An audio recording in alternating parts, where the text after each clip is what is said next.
Monsieur Régnier, vous présentez Kayfin dans le quintet de lundi à Compiègne. Kayfin qui reste sur une 3e place à Toulouse après un parcours en épaisseur ce jour-là. C'était une course principalement pour l'entretenir. Il n'avait pas forcément un très bon engagement à sa portée, puisque lui, il lui faut vraiment des terrains souples.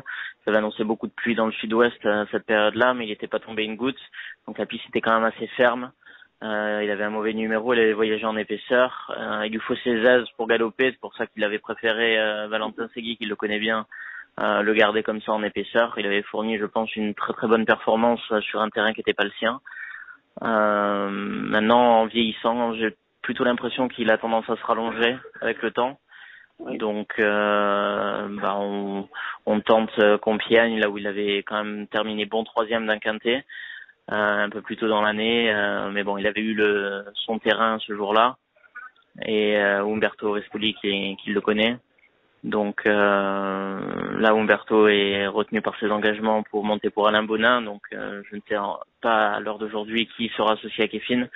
Mais une chose est sûre, c'est que s'il n'a pas son terrain, ça sera beaucoup plus compliqué le concernant, parce que c'est principalement un cheval adepte des pistes souples. Donc les prix qui sont annoncés lundi matin, ce seraient les bienvenus pour lui. Oui, si la piste peut être souple sur une distance rallongée, il sera monté en bonne position.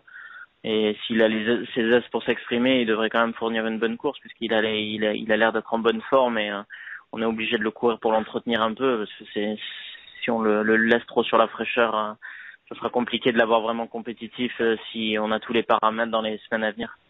D'accord.